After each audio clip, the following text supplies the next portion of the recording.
So we continue with our chapter 6. Chapter 6, extracting liquids. Right? And we did a little summary yesterday because somebody asked the question. And we continue with summary of the law. Now we did summary of the law. The next one is condition under which Sechitah is permitted. So Sechitah again, squeezing some liquid that is inside something else, right? And we said there is 3 different categories. One is biblical, which is olives and grapes.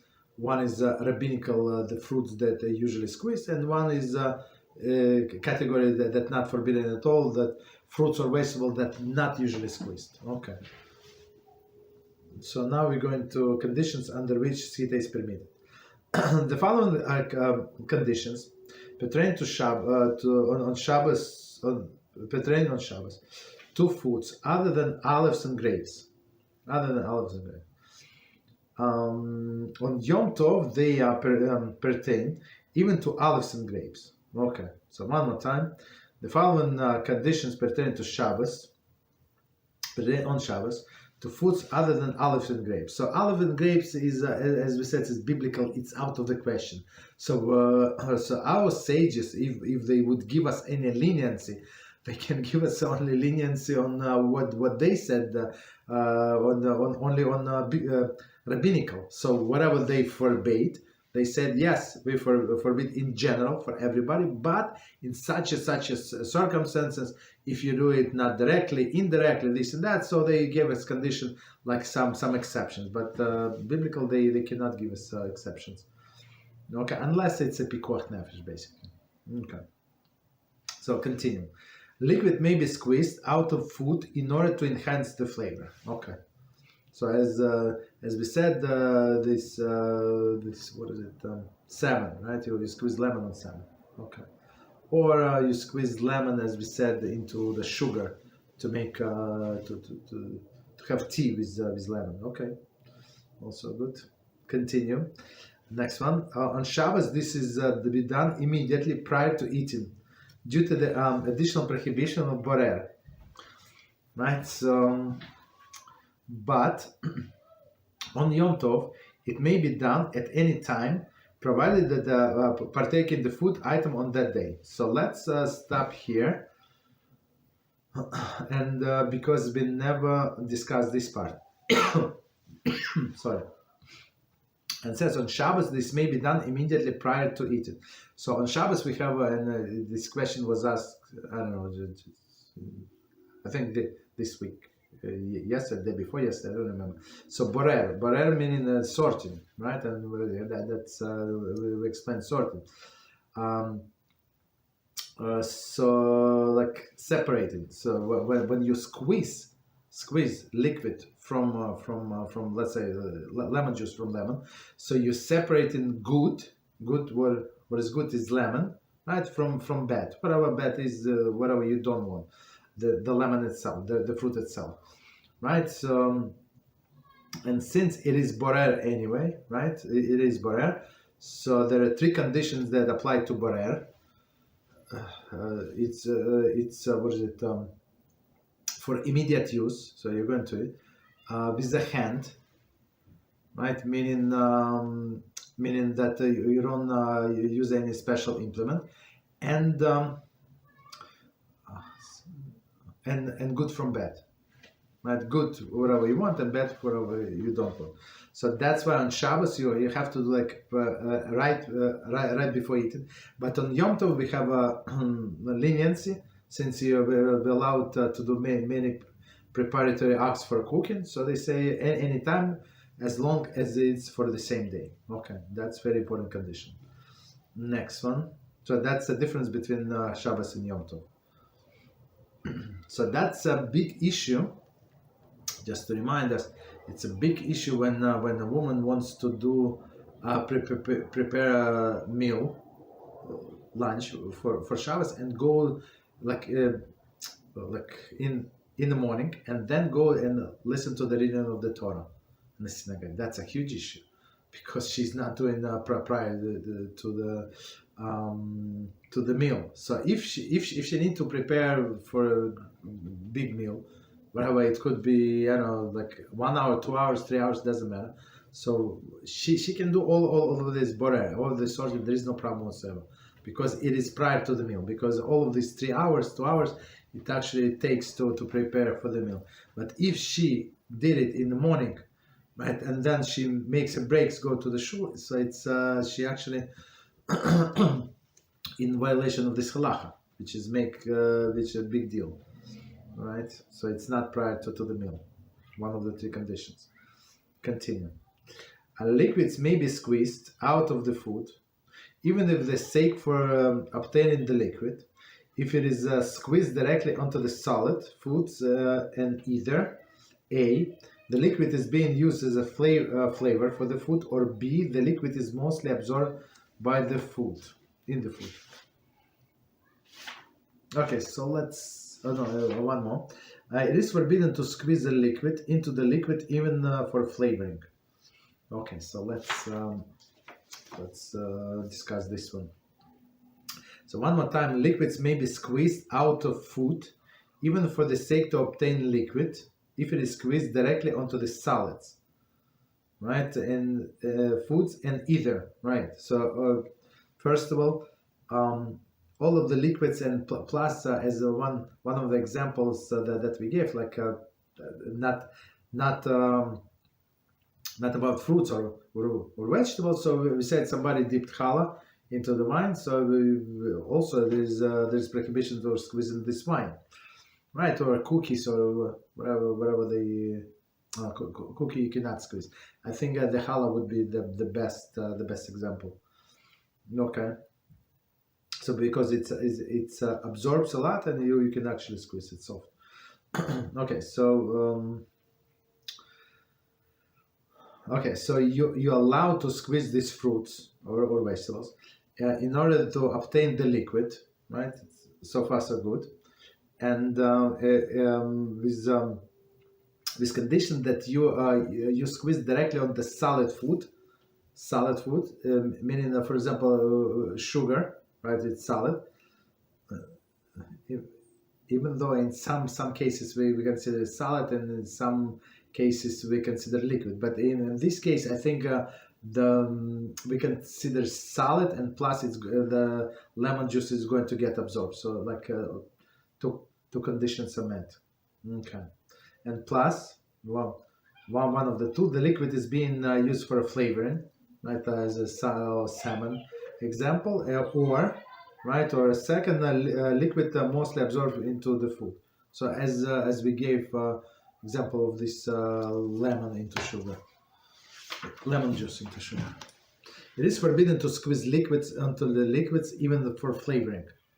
So that's so again the our sages allowed only on a solid foods, not liquid to liquid, not on Shabbos, not on Yom Tov. It's very important. And one more exception: sucking the juice out of food is permitted. However, when doing so, one should avoid squeezing any liquid out with the hand, right? So sometimes the person would suck the orange juice, right, from a piece of orange. Okay, so there is no problem, but no pressing, basically. You want to suck out, no problem. Okay, continue. Next one, juices that seeped out. Okay, so seeped out meaning by themselves, and I think the best example would be as we said last time, but when you cut orange with a knife, like without peeling, you cut orange, so some juice would get out, right? Seep out. So it says, regarding this matter, the fruits and the vegetables are divided into 3 categories mentioned above. Number 1, liquids that are sipped from olives and grapes on Shabbos or Yom Tov may not be consumed until after Shabbos and Yom Tov. So, I mean, the first category is very, very straightforward, since it is a biblical prohibition to squeeze it, and it's sipped out. Of course, you did not squeeze it. Of course, you did not do anything to do that, but still, so since it is biblical prohibition, so it is not allowed to drink these liquids until after Yom Tov. Right? You can do it as soon as Yom Tov ends, if need to. Right.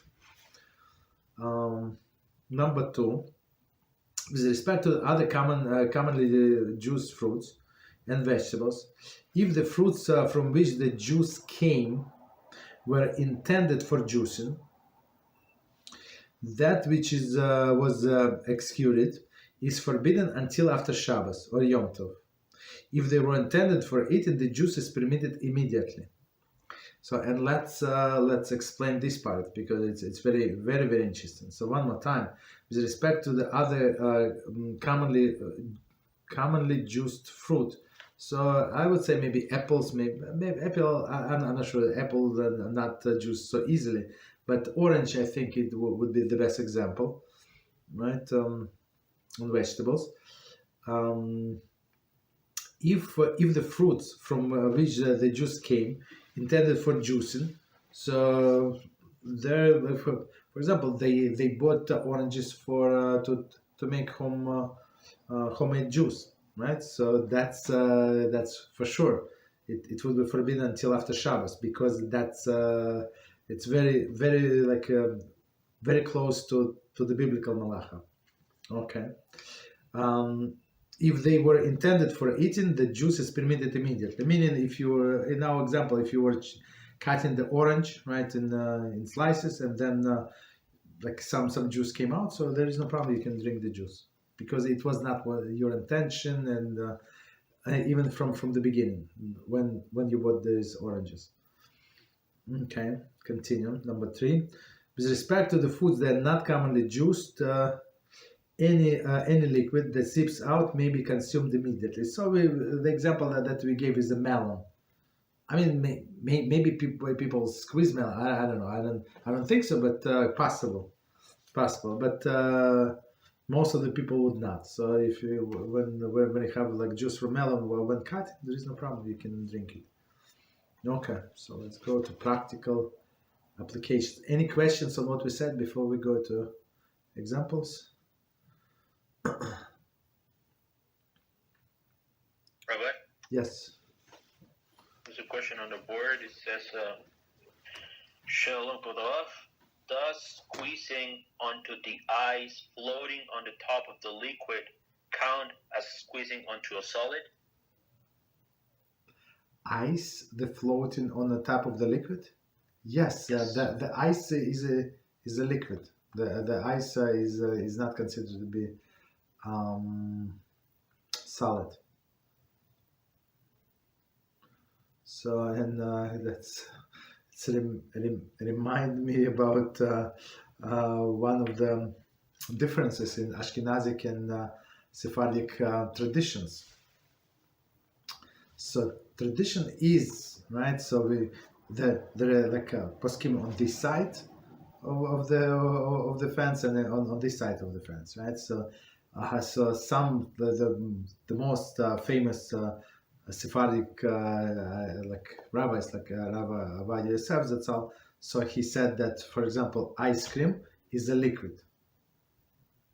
So what does it mean? Ice cream is a liquid. It is solid. Yeah, it's solid, but it's actually a liquid, right? So meaning what? That on Shabbos, for example, if you eat ice cream, so there is part of ice cream. Does not have to be milk, right? So if you eat such an ice cream, so you would not say a blessing.